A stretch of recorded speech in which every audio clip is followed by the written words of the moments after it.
ప్రార్థన చేసుకుంటాము.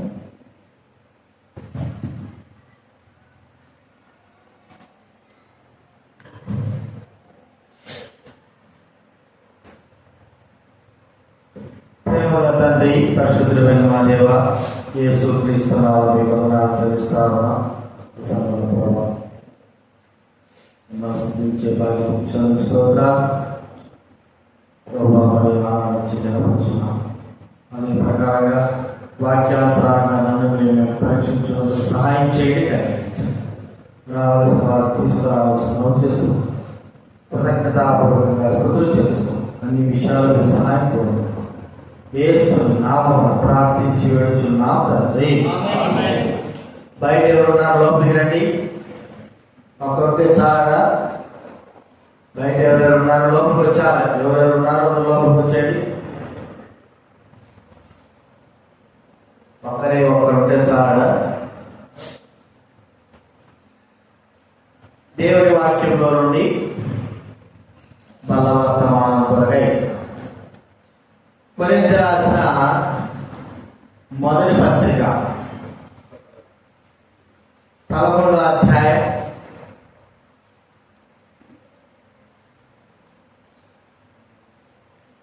23వ వచనం నుంచి 29వ వచనం కూడా మార్చి చదువుకుందా.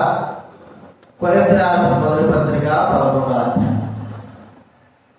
23 నుంచి 29 వరకు మార్చి చదువుతున్న బైబిల్ గ్రంథం నుంచి 153వ పేజీ 153 బైబిల్ గ్రంథం నుంచి 11వ అధ్యాయం 23 నుంచి 29. నేను మీకు అప్పగించిన దాన్ని ప్రభు వలన పొందింది. ప్రభువు యేసు తాను అప్పగింపబడిన రాత్రి కృతజ్ఞత చెల్లించి దాన్ని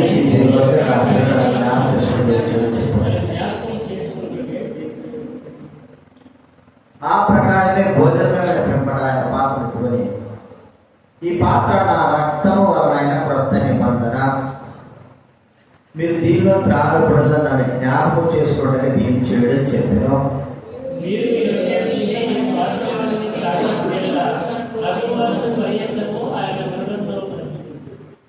కాబట్టి ఎవడు అయోగ్యముగా ప్రవేశపెడుతుందో లేక పాత్రలో వాడు ప్రభు యొక్క శరీరం గురించి రక్తం గురించి అపరాధము.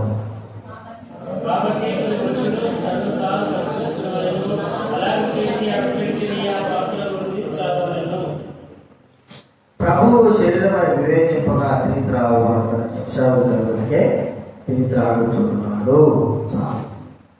అలాగే మత్తయి సువార్త 23వ అధ్యాయం 13వ వచనం. మత్తయి రాసినటువంటి సువార్త 23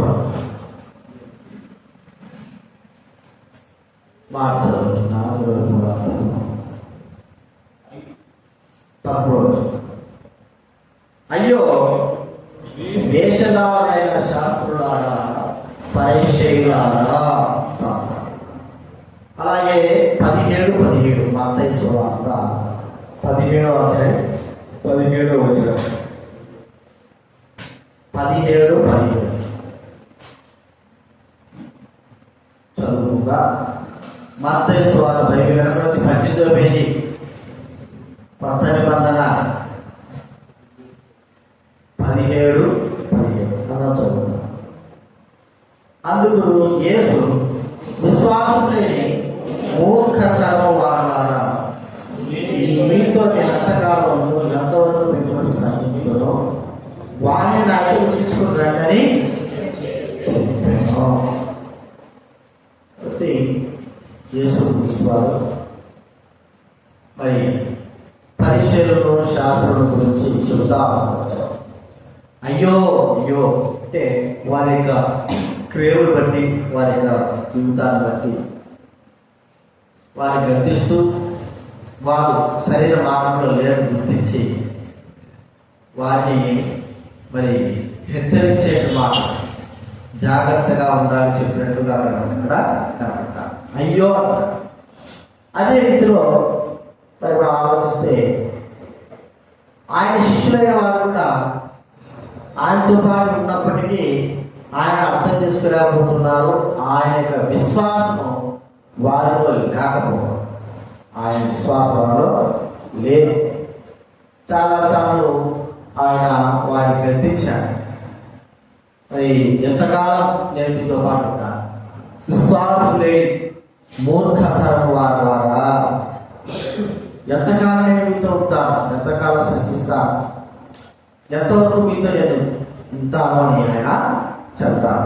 గతినాలు కూడా పేతురు, యాకోబు, యోహాను ఈ ముగ్గురు కూడా మనము చూసినాం కదా. వారు ప్రభుతో పాటు ఉన్నారు, ప్రభుతో పాటు ఉన్నారు. మరి ప్రతి విషయంలో కూడా వారు ప్రభువుకు సమీపంగా ఉన్నారు. ప్రభు కూడా వారిని అన్ని విషయాలు కూడా సమీపంగా నడిపిస్తూ వచ్చారు. అయినప్పటికీ వారిలో ఎన్నో లోపాలు, ఎన్నో మరి ఒడిదుడుకులు ఉన్నాయని మనం చూసాం. ఇక కొంతమంది చూద్దాం. ఒక వ్యక్తి మనకు తెలిసిన విషయం చూడండి, మత్తయి సువార్తలో మనం గుర్తిస్తే 10వ అధ్యాయం, అక్కడ మొదటి 2-3 వచ్చాను అంతా చదువుతుందా? 2, 3, 4 మత్తయి సువార్త 10వ అధ్యాయం 2, 3, 4 ఎన్ని అపోస్తలుల పేరు, యేసు శిష్యుల పేరు చదువుతాం. 12 మంది అపోస్తలుల పేర్లు ఏమనగా, మొదట పేతురు అంటే సీమోను, అతని సహోదరుడు అంద్రెయ, జబదేయి కుమారుడు యాకోబు, అతని సహోదరుడు యోహాను, ఫిలిప్పు, బర్తోలోమయి, తోమా, సుక్కరి అయిన మత్తయి, అల్ఫై కుమారుడు యాకోబు, తద్దయ్యను మారు పేరుగల లెబ్బయి, కనానీయుడైన సీమోను, ఆయనను అప్పగించిన ఇస్కరియోతు యూదా. 12 మంది కదా. ఇందులో మనం ఇప్పుడు చూసాము. మరి సీమోను, పేతురు చూసాము, యాకోబు చూసాము, యోహాను చూసాము. ఈరోజు ఫిలిప్పు మనం చూద్దాం. ఫిలిప్పు తర్వాత ఆంద్రెయ, తర్వాత ఇస్కరియోతు యూదా. ఇక్కడ ఫిలిప్పు గురించి మనం చూస్తే, ఫిలిప్పు ఒక దినాన మరి ప్రభుత్వ కూర్చున్నాడు, కానీ విశ్వాసం లేనటువంటి వ్యక్తిగా మనకు అక్కడ కనబడతా. చూడండి, యోహాను సువార్త 6వ అధ్యాయం, యోహాను రాసిన సువార్త 6వ అధ్యాయం 5వ వచనము 6వ వచనము చదవగలరా? యేసు కన్నులెత్తి చూచి వీరు భుజించుటకు తెప్పింతుమని పిలుపుని అడిగారు. కానీ యేసు ఏమి చేయనై ఉన్నాడో నేను తానే ఎరిగి ఉంది. అందుకు పిలుపు కొంచెం కొంచెం పుచ్చుకున్నట్టుగాను 200 దేనారముల రొట్టెలు చాలని పిలుపు అడుగుతున్నాడు యేసు ప్రభువు. ఎవరు రొట్టెలు? మరి 5,000 మంది పురుషులు, 5,000 మంది పురుషులు కూర్చోన్నారు, స్త్రీలు కూర్చోన్నారు, పిల్లలు కూర్చోన్నారు, సుమారు 10,000 మంది ఉన్నారు. యేసు ప్రభువు అక్కడ ఉన్నప్పుడు మరి ఆయన కొండ ఎక్కినాడు. కొండ దిగిన తర్వాత, కొండ మీద నడుపుతున్న తర్వాత మరి అక్కడ ఉన్న చూస్తున్న ప్రజలందరూ చూశాడు. చూసి వీరికి మరి రొట్టెలు కావాలి, భుజించడానికి రొట్టెలు ఎక్కడి నుంచి తెప్పిద్దా అన్నట్టుగా అడిగాడు. ఏం చెయ్యాలా అని తెలిసి కూడా ఆయన ఏం చేశాడు? పిలుపుని అడిగాడు. డైరెక్ట్ పిలుపుతోనే అంటున్నాడు, పిలుపును అడిగాను మాట. పిలుపు లెక్క అంటున్నాడు. ఇది రాగా ప్రభుతో ఉన్నాడు. 5,000 మంది, ముందు 4,000 మంది. చూడండి, మత్తయి సువార్త 14వ అధ్యాయం చూడండి. మత్తయి సువార్త చదవండి.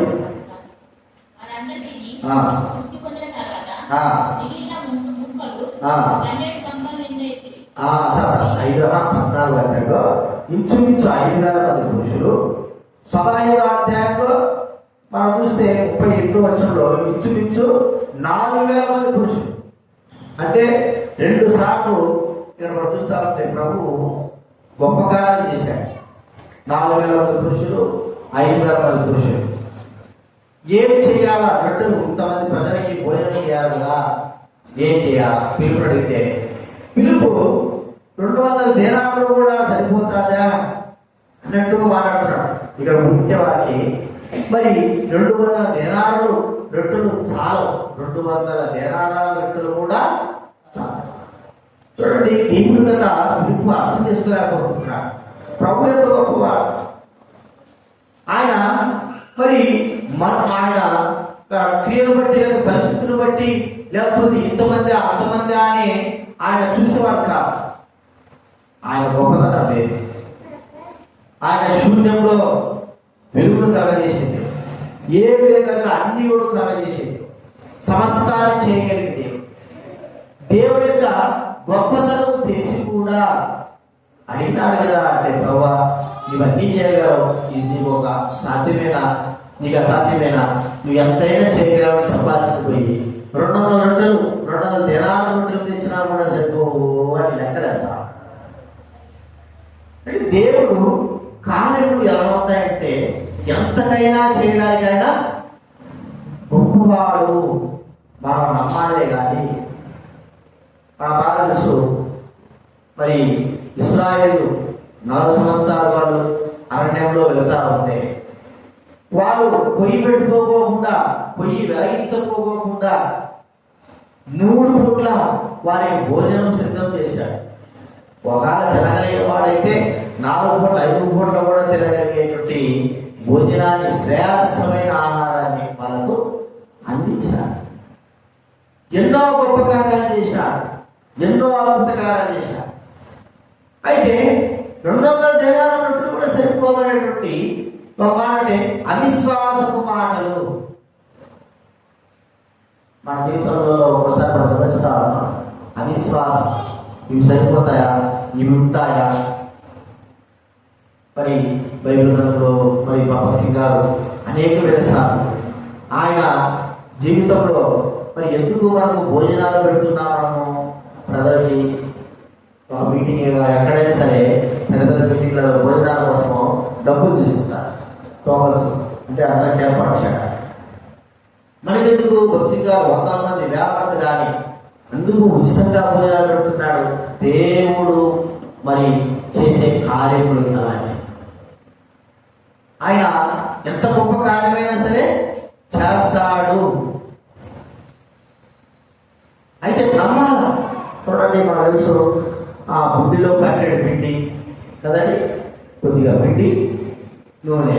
సాయం గురించి బాగా తెలుసు. ఆ దినాల్లో ఉన్నటువంటి కరువును బట్టి అక్కడ ఉన్నటువంటి ఆహారం అంతా కూడా అయిపోయింది. మరి పెద్ద పెద్దలాగా ఉండొచ్చు కొత్త గొప్ప, కానీ ఆ విధురాల దగ్గర కొద్దిగా పిండి, ఒక నూనె, ఒక చిన్న నూనె, గుడ్డు చిన్న ఆమె మరి ఈ కొద్దిగా సరిపోతుంది. ఆమె చనిపోవడానికి సిద్ధమైపోయి కట్టెలు వచ్చి తినేసి చచ్చిపోదామని అనుకున్నా. ఏరియా వచ్చాడమ్మా, నాకు ఒక రొట్టె తీసుకురా. ఆమె నిజంగా ప్రభా మరి వెళ్ళినవాడ ఒక కొద్దిగే, అది కూడా కొద్దిగే నాకు నా బిడ్డకి నేను పెట్టుకొని చచ్చిపోదామని సిద్ధంగా. అయితే ముందు నాకు తీసుకురా. చూడండి, నాకు నమ్మి ఏం చేసిందంటే ముందు చిన్న రొట్టె అయినా సరే దేవుడికి తీసుకొచ్చి ఇచ్చింది. ఇక తర్వాత ఆమె జీవితంలో ఈ కొన్ని రోజుల కూడా ఆమె మరి ఆకలితో లేకుండా ఉంటాయి. ఆకలి అంటే సమృద్ధి అంటే ఆహారము. పిలుపు విషయమే గమనిస్తే దేవుడు ఏం చేస్తాడో అనేది గుర్తించలేకపోయాడు. యేసు ప్రభువు వారు ఏమైనా చేయగలరు. ఇన్ని రోగాలు బాగా చేసిన వారు, ఇంతగా ఆయన ఎంతో కార్యం చేసిన వారు, వీళ్ళందరికీ ఆహారం పెట్టలేడా, నడిపించలే, మరి ఇవ్వలేడా అనేటువంటి ఆలోచన తనలో రాలేదు. అందుకే ఏ కార్యం జరిగించేటప్పుడు మా దగ్గర లేకపోయినా సరే దేవుడి కార్యం జరిగించగలడు అనే నమ్మకంతో మనం వెళ్ళాలి. పిలుపులాగా అవి లేవే, ఇవి లేవే, అట్లేవే, ఇట్లేవే, మరి ఎప్పుడైతే లెక్కలు వేసుకుంటామో దేనికి మనకి కుటుంబపు లెక్క అవసరమే, కుటుంబ లెక్కల్లో ఏం చేస్తాం మనము ముందుకు చేస్తాం. అయితే దైవికంగా మనం విశ్వాసంలో మనం ఉండాలి.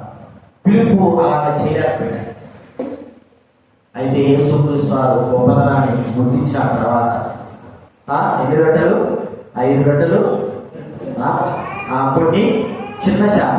5 రొట్టెలు, కొన్ని చిన్న చేప. 8,000 మందికి 5,000 మందికి ఆయన పంచిపెట్టాడు. 5 రొట్టెలు, కొన్ని చిన్న చేపలు 5,000 మందికి ఎట్లాగా పంచిపెట్టాడు ఆయన. కేవలం గొప్ప మహిమ నమ్మితే నువ్వు మహిమను చూస్తావన్నట్టుగా మన జీవితంలో కూడా దైవ సన్నిధిలో నమ్మకం అనేది మనకి చాలా ప్రాముఖ్యమైనది. అది లేకుండా అంత మాత్రమే కాదు, పిలుపులో ఉన్నటువంటి గొప్ప విషయం ఏంటంటే ఇంకొక తప్పు అదే ఒక తప్పిపోయిన విషయం ఏంటంటే అది వరకు పిలుపు నతానీయులను త్వరగా మనం చూస్తే యేసు ప్రభు దగ్గరికి అతను నడిపించాడు. యోహాను సువార్త 1వ అధ్యాయం 45వ వచనం చదవండి ఎవరైనా. యోహాను సువార్త 1:45.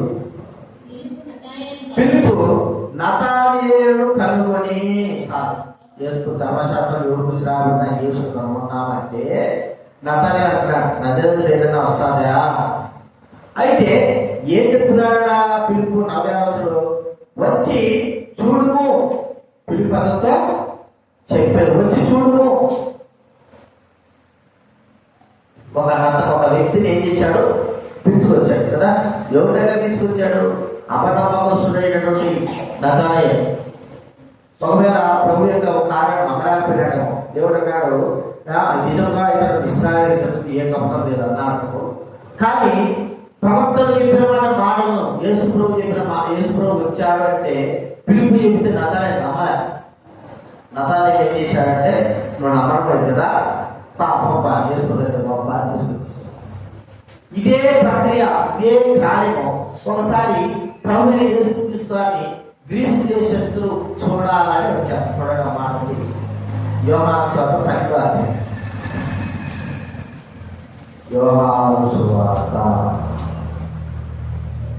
12వ అధ్యాయం 20 నుంచి చదవలేనా? ఆరాధింపవచ్చిన వారు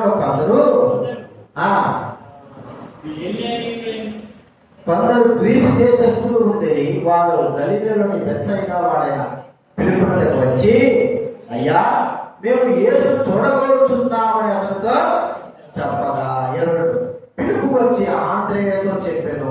ఆంద్రేయ పిలుపులు వచ్చి యేసుతో చెప్పాను. ఇప్పుడు ఇంతకుముందు నతానీయులు యేసు ప్రభు మరి నజరేతులతో వస్తాడా అని అనుమానంతో ఉన్న వ్యక్తిని ఏం చేశాడు? యేసు ప్రభు దగ్గరికి నడిపించాడు. మరి ఎవరో గ్రీసు దేశస్తులు వచ్చారు. వచ్చి అయ్యా మేము యేసు ప్రభు చూడాలంటే డైరెక్ట్ తీసుకురావాల్సిందా? అర్థమైందా? అందుకు ముందేమో చేశాడు?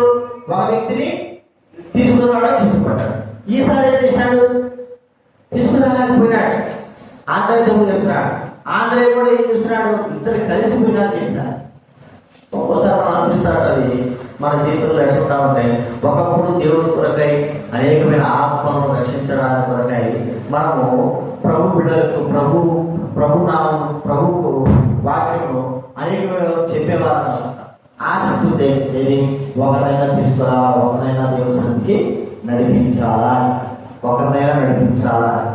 అయితే మనం చూస్తూ ఉంటే ఈ దినాల్లో ఏమని ఆలోచిస్తున్నా? ఒక్కరినైనా సరే మనం ప్రభు దగ్గరికి నడిపించాలని ఇష్టపడుతున్నామా? ఒకప్పుడు ప్రభు దగ్గర నడిపించినా, పిలుపులా నతానీయులు నడిపించిన. అయితే ఇప్పుడు మనం ఎట్లున్నా?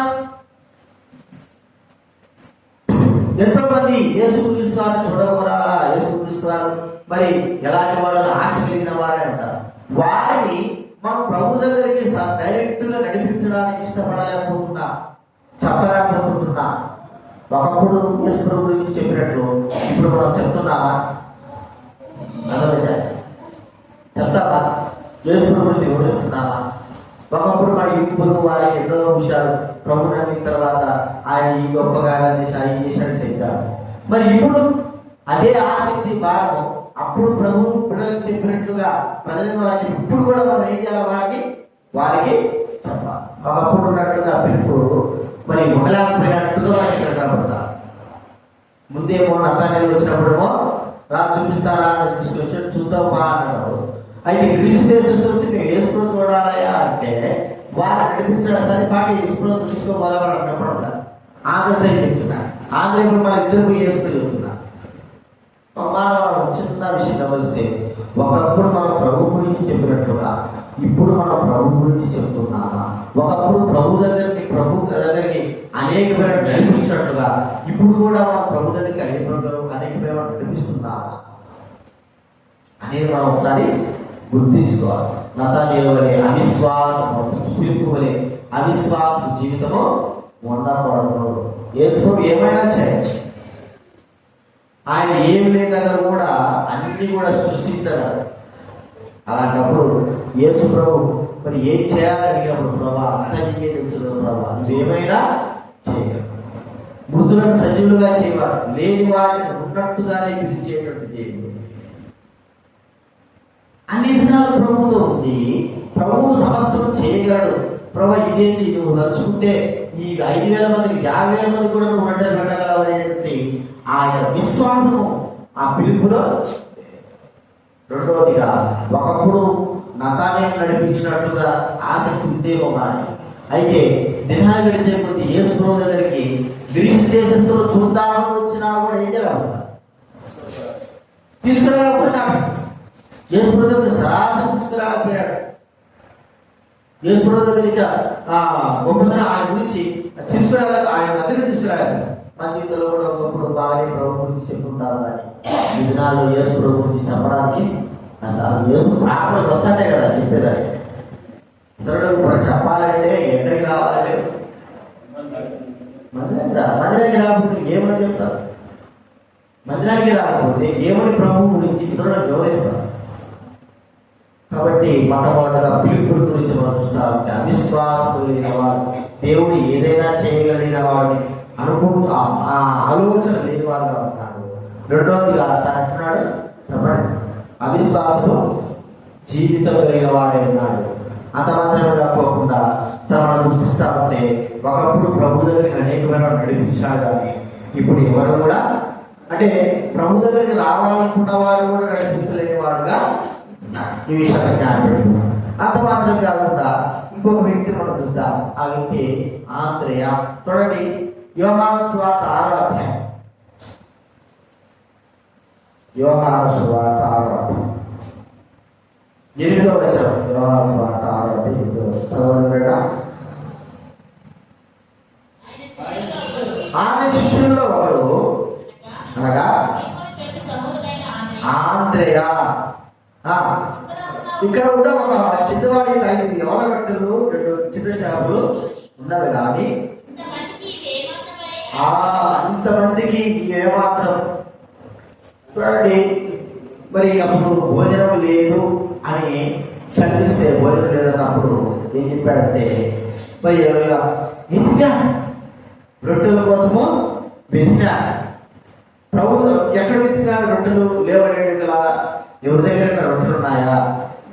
రొట్టె దగ్గర రొట్టెలు. ప్రభు యొక్క ప్రభుకు మరి ఒక కార్యం జరగాలి, ప్రభు ద్వారా ఒక కార్యం జరగాలంటే ఒక్క రొట్టె ఇచ్చినా కూడా ప్రభు ఏం చేస్తాడు, దాన్ని అనంతముగా ఆశిస్తాడు. ఆంధ్రేయ ఏం చేశాడంటే ఒక ఈ పిల్లవాడి దగ్గర ఒక రొట్టె ఉంది, 5 రొట్టెలు ఉన్నాయి, ఎవరు రొట్టెలు ఉన్నాయి, ఇదిగో ప్రభు అంటే వెంటనే ప్రభు అక్కడ ఒక గొప్ప కార్యం చేశాడు.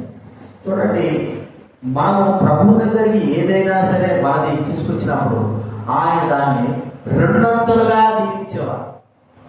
మనం ఉన్నదాన్ని ప్రభుత్వం మనం ఎప్పుడైతే ఇస్తామో అప్పుడు ఏం చేస్తాడు ఆయన చెప్పండి, దాన్ని ప్రభు సేవ కొరకే మనం నియమించినప్పుడు అది 2 ఆశీర్వాదానికి కారణమవుతుంది. 5 రొట్టెలే. ఇప్పుడు పేరు ఆంధ్రయ అందరి దగ్గర వెతికినాడు చూస్తే ఒక పిల్లోడి దగ్గర మాత్రమే కనపడ్డాడు. అవి తీసుకొచ్చాడు, ప్రభు దగ్గర తీసుకొచ్చాడు. ఇతని దగ్గర ఉన్న ఈ పిల్లవాడి దగ్గర 5 ఎవరున్నాయి ప్రభు అంటే 5 రొట్టెలు దేవుడు గొప్పగా ఆశించాడు. ఒక మాట గుర్తుంచుకోవాలంటే, మనకు కలిగిన దాన్ని మనం ఎప్పుడైతే ప్రభువుకి ఇస్తామో, మనకు కలిగిన దాన్ని ఎప్పుడైతే మనం ప్రభువుకి ఇస్తామో, దాన్ని ప్రభు మనం ఏం చేస్తాడు చెప్పండి? రెండంతల ఆశీర్వాదం. దాన్ని ప్రభు అతి గొప్పగా వాడుకునేవాడుగా. చూడండి, మనం ఆలోచిస్తే మన ఆ సమయంలో ఉంటాడు అనుకోండి, అన్న ఒకే ఒక కుమారుడు ప్రభువుకు ఇచ్చితే ప్రభు ఆ వ్యక్తిని ఆశీర్వదించి ఆ వ్యక్తి ద్వారా దేవుడు గొప్ప కార్యంలో చేసినాడు. చిన్న పిల్లవాడి నుంచి ప్రభువుకు అర్పిస్తే ఎంత గొప్ప కార్యాలు చేశాడు. దేవుడి మహిమ తీసుకొచ్చాడు. మనం తీసుకొచ్చే విధంగా తను వాడుకున్నాడు. కాబట్టి మన జీవితంలో గుర్తుంచుకోవాల్సి, ఆగ్రహ రొట్టెలు వెతికి ప్రభుకి ఇచ్చాడు. ప్రభుకి ఇస్తే 5 రొట్టెలే కావచ్చు, కానీ 5 లక్షల కంటే ఎక్కువగా అవి ఆశింపబడతాయని ప్రభు ఆంధ్రకు గుర్తించిన వాడుగా ఉన్నాడు. మనము ఒక రెండు పైసలు కలిగితే ఏదైనా సరే ప్రభుకి ఇచ్చినామనుకోండి, అది 2 దేవుడు మనకి ఏం చేస్తాడు చెప్పండి? 2 ఆశీర్వదిస్తాడు. 2 ఆశీర్వాదం. ఎంత గొప్ప ఆశీర్వాదం. కాబట్టి ప్రేమైన వారు మన జీవితంలో గుర్తించుకున్నాం. ఇక మనం చూస్తాం, ఎంత మాత్రం కాదు, పిల్లల దగ్గర నుంచి తీసుకొచ్చాడు. ఒక మాట గుర్తుంచుకోవాలంటే, కనబడనటువంటి పరిచయం, కనబడనటువంటి జీవితం ఒక్కనే కదా. ఆంధ్రేయ జీవితంలో సేవా పరిచయంలో ఎలాంటి వాడంటే, కనబడకోకుండా పరిచయం చేయడం. అది ప్రభు ఉపయోగించిన తర్వాత దాన్ని 2 దేవుడు దీవించేటువంటి ఆశీర్వాదం. 2 దేవుడు దీవించే ఆశీర్వాదం. కనబడకోకుండా పరిచయం. మనము కనబడి లక్షలు మనం ఏదో లేదా వేరు ఏదో కనబడి మనం చేస్తాం, కానీ కనబడనటువంటి జీవితాలు కలిగి మనం చేసే పరిచయంలో దేవుడు గొప్పగా దేవుడు ఏం చేస్తాడు చెప్పండి? ఆశీర్వదిస్తాడు. కాబట్టి గుర్తించుకున్న ఆంధ్రయ రొట్టెలు తీసుకెళ్ళాడు. ఆ రొట్టెలు ఒకవేళ పిల్లవాడికి ఉపయోగపడచ్చేమో, కానీ అరే నువ్వు తీసుకురా నాయన, ఇది నీకే కాదు, ఇంకా 10 గంటలు ఎక్కువ ఇస్తారని తీసుకొచ్చాడు. ప్రభు చేతిలో పడగానే అవి అత్యధికంగా దేవుడు ఏం చేశాడు అంటే ఆశీర్వదించాడు. అత్యధికంగా ఆశీర్వదించాడు. కాబట్టి మన జీవితంలో మనకు కలిగింది ప్రభుత్వం మనం ఎప్పుడైతే ముందుగా తీసుకొస్తామో దాన్ని దేవుడు 2 దీవిస్తాడు. 2. ఇప్పుడు మనకున్న మన దగ్గర ఉన్నటువంటి ఒక వస్తువు చూద్దాము. ఒక వస్తువు మనం కొనుక్కుంటాము, అది ఒక పనికే ఉపయోగపడుతుందా? అనేకమైన పనులు ఎంతవరకు ఉపయోగిస్తాం దాన్ని మనము? అది ఆగిపోయి అది నష్టపరచబడి అదే అంతా కూడా పాడైపోయేంత వరకు కూడా దాన్ని మనం ఏం చేస్తాము? ఉపయోగిస్తాం. అంతవరకు అది అనేకమైన విషయాలు ఉపయోగపడుతూనే ఉంటుంది. కాబట్టి గుర్తించుకుందాం, మన జీవితంలో మరి ఆంధ్రయాగా మనము ప్రభు కొరకై మరి తాగబడిన వారంగా ఇస్తున్నామా అనేది మనము ఒకసారి ఇక్కడ గుర్తించాలి. ఇది 2వదిగా మనము చూస్తున్నాం. 3వదిగా చూస్తా చూడండి, ఇస్కరియోతు యూదా. 3వ వ్యక్తి ఇస్కరియోతు యూదా. ఈ వ్యక్తి గురించి మనకు బాగా యోహాను సువార్త 12వ అధ్యాయం. ఇస్కరియోతు యూదా 12వ అధ్యాయం.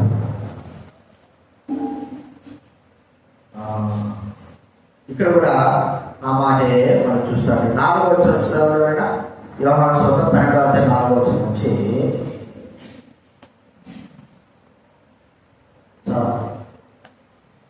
యోహాను సువార్త 12వ అధ్యాయం. ఆయన శిష్యులలో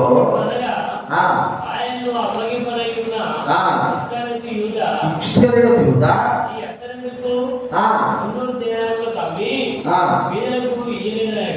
ఇయ్యలేదను వాడిలాగా చెప్పున్నది శ్రద్ధ కలిగి కాదు, కానీ దొంగయుండి ఉండినందున అందులో వేయబడినది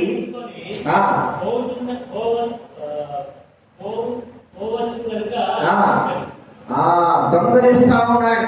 చూస్తే యూదాకు ప్రభు మరి ఆ డబ్బు సంచి అంటే ప్రభు బిడ్డలైన వారికి భోజనాల కొరకు లేదా ఆ చిన్న చిన్న అవసరాల కొరకు యువకుడికి డబ్బు వచ్చి తన దగ్గర ఏదైనా అవసరాలు అనుకోండి వెళ్ళి భోజనం తీసుకురావడం, మధ్యాహ్నం పూట భోజనం చేయడము, అది తీసుకురావడము వాళ్ళలోనే తెచ్చేవాడు. అయితే ఇక్కడ ఎప్పుడు కూడా మరి ఆ తన దగ్గర ఉన్న డబ్బు ఉపయోగించుకోలేనటువంటి వ్యక్తిగా మనం చూస్తాం. ఎప్పుడు కూడా తన దగ్గర డబ్బు ఉపయోగించుకోలే అంటే ప్రభు గొప్పగానే చేస్తున్నాడు.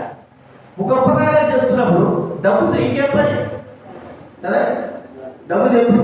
అయితే తన దగ్గర ఉన్నటువంటి డబ్బు విషయం గమనిస్తే యథార్థమైన వాడుగా ఉండలేదు. ఇక్కడ ఏం కాదు, ఏం కాదు, నీకేం కాదు. వెనకెందుకు చెప్తున్నా అభివృద్ధి చూస్తున్నాను. ఎవరు అభివృద్ధి యథార్థంగా ఉండలేదు అంటే దొంగలించేటువంటి వ్యక్తి అని మనం చూస్తున్నాం. దొంగతనం అంటే ఏమిటి? ఒక వ్యక్తి సంపాదించుకున్నది లేదా ఒక వ్యక్తి కలిగేది మనము తీసుకోవడం అంటే చెప్పకుండా తీసుకోవడం, అర్థమైనా? చెప్పకోకుండా తీసుకోవడం దొంగతనం చేయడం. అది చిన్న పెట్టే కావచ్చు, పెద్ద ₹1,00,000 విలువ కావచ్చు. మరి ఇక్కడ విశ్వవిద్యుగా దాంట్లో ఇవ్వబడినటువంటి డబ్బులు మరి దొంగతనం చేస్తున్నాడు. దేవుడి కోసం చేస్తున్నాడో మనకి తెలియదు. దేవుడి కోసం చేస్తున్నాడు, ఆ డబ్బుగా తీసుకున్నాడు, దొంగగా చేయబడ్డాడు.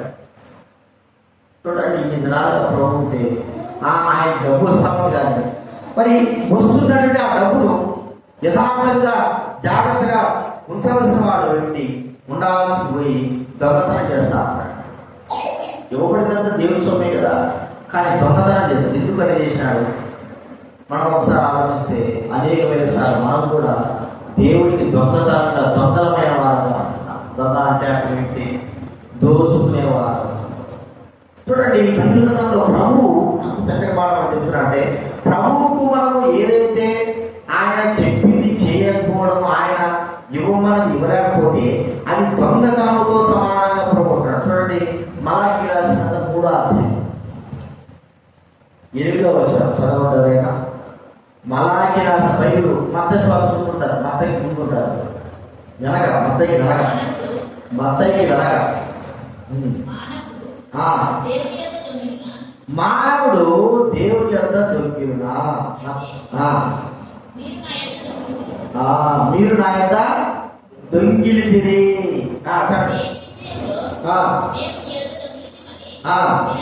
మీరందరూ 10వ భాగమును ఇయ్యగా 10వ భాగమును ప్రతిష్టాత్మకు ఇయ్యగా ఏం చేస్తున్నారు? మీరు దొంగిలితున్నారు అంటే అర్థం దొంగతనం చేస్తున్నారు. చూడండి ఎంత చక్కగా చెప్తున్నాడు. అక్కడైతే తీసుకునేది విధా ప్రభు దగ్గర ఉన్న డబ్బుని ఏం చేస్తున్నాడు? దొంగతనం చేస్తున్నాడు. రూపాయలు తీసుకున్నాడు, ₹2 తీసుకున్నాడు, 10,000 తీసుకున్నాడు, ఎంత తీసుకున్నాడు. కానీ వాడు దొంగగా ఎందుకు దొంగతనం చేస్తున్నాడు? దొంగ అనేటువంటి ముద్ర ఎవరికి? సాతాడు. వాడు దొంగ అయి ఉండి కదా. యోహాను సువార్త 8వ అధ్యాయము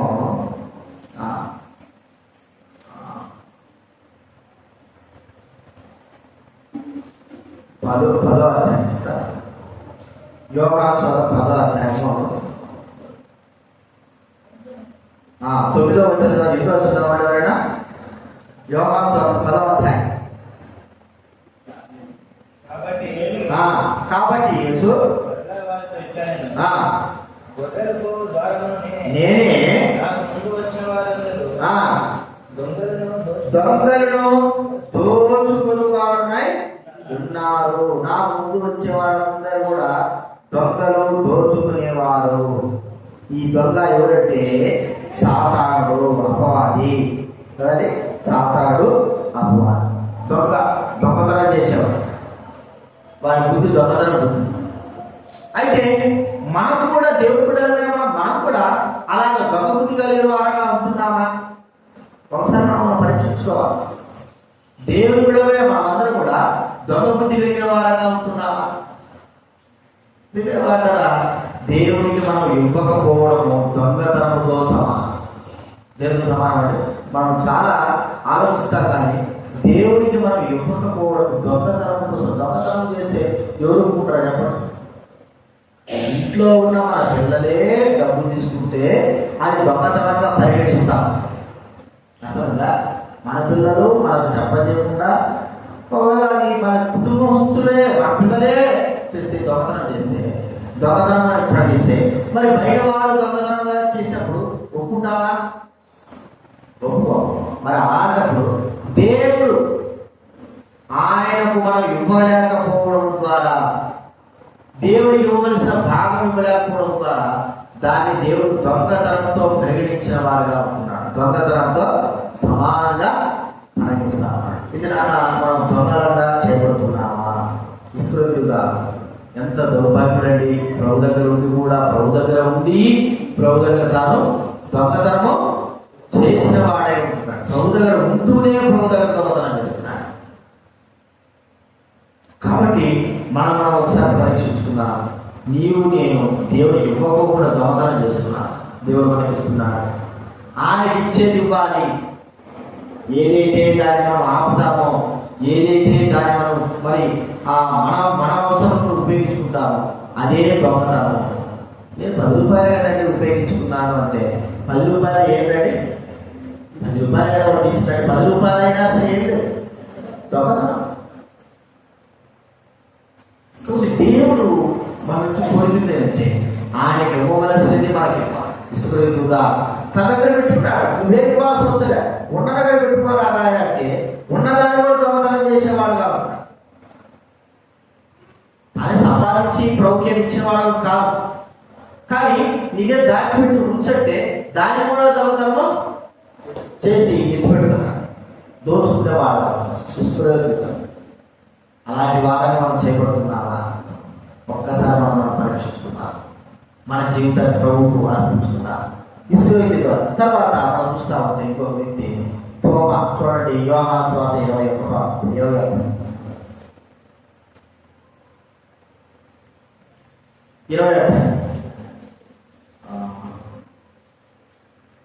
21 అధ్యాయము 25వ వచనం.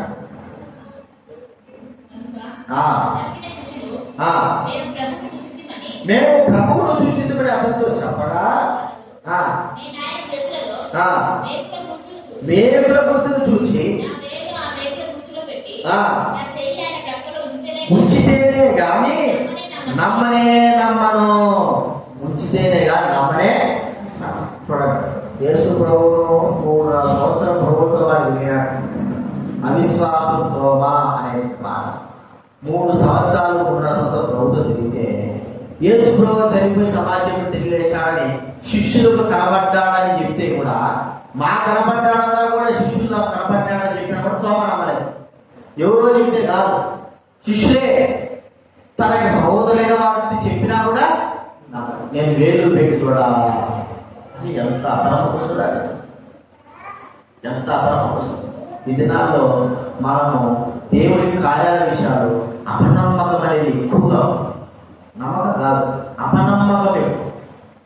దేవుడిని నమ్మేది మరి నమ్మినా అంటున్నామే కానీ నమ్మిన దాంట్లో కొంతైనా సరే మనలో లేదు. ఒకవారు చెప్పుకోవాలంటే నేతి బీరకాయ అన్నట్టుగా, పేరు మాత్రం నేతి బీరకాయ అంటాం కానీ దాంట్లో కొంత కూడా చేయనేది లేదు, శూన్యం. అలాంటి యొక్క జీవితం మనము ఒకసారి గుర్తించుకోవాలి.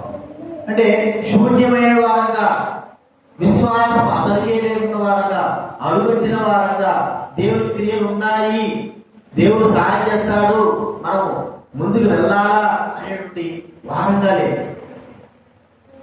ఎవరు చేస్తాడు, ఎప్పుడు చేస్తాడు, అన్ని ఇస్తేనే కదా, అన్ని చేస్తేనే కదా.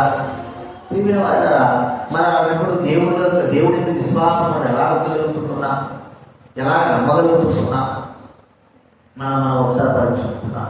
అందుకే ఇప్పుడు అపోస్తలుడైన పౌలు అంటే చూడండి, 2వ కొరింథీ రాసిన పత్రిక 13. బయట ఎవరు లోపలికి రండి, బయట లోపలికి రావాలి ఎవరు? 2వ పత్రిక 13వ అధ్యాయం 2వ కొరింథీ రాసిన పత్రిక 13వ అధ్యాయం. విశ్వాస వారై ఉన్నారో లేదో చూచుకోండి, మిమ్మల్ని మీరే చూచుకోండి. మిమ్మల్ని మీరే విశ్వాసం గలవాడే ఉన్నారులే చూచుకోండి. విశ్వాసం కలిగిన వారంగా గోడత రసం జరగల. విశ్వాసం కలిగిన వారంగా మనం ఉన్నామో లేదో శోధించుకోవాలా, చూసుకోవాలా. కాబట్టి ప్రియమైన వాడారా, మనలో ఎంత విశ్వాసం, ఎంత నమ్మకం ఉంది, ఎంత నమ్మకంగా ఆయన ఎదుట ఉంటున్నాం, ఎంత నమ్మకం కలిగిన వారంగా ఉంటున్నాం. ఆయన కార్యములు మనకి ఎలా నమ్ముతున్నాం. మన నమ్మకాన్ని బట్టే మనం ఎంత గొప్ప, ఎంత విశ్వాసం మనం అక్కడ తెలియబడతాం. మన అపనమ్మకాన్ని బట్టి మరి గుర్తిస్తే ప్రభు మనలో మరి లేడా ఉన్నాడా అన్నట్టుగా. నమ్మకం అనేది చాలా ప్రాముఖ్యమైన విషయము. నమ్మకం తాను గుర్తించుకున్నా మనలో నమ్మకం అనేది గుర్తించాలి. నమ్మకం చాలా అవసరం. కాబట్టి ప్రేమ వాడారా, తోమా విషయం గుర్తిస్తే అపనమ్మకం. అందుకే ఎంతకాలం కూడా సహిస్తారు. పిలుపుడు చూస్తే లెక్క చూస్తున్నాడు. మరి ఒకప్పుడు ఆ ప్రభువు సన్నిధికి ఆ రథాలు నడిపిస్తున్న క్రీస్తు దేశస్తులతో నడిపించలేకపోయాడు.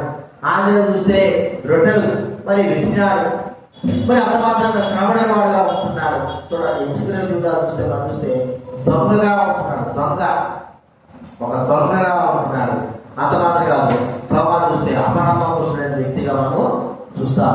అపనమ్మకస్తుడైన వ్యక్తి. కాబట్టి గుర్తించుకుందాం, ఇలాంటి వారంగా ఉన్నామా మనం పరీక్షించుకుని యోగ్యంలో చేయాలి.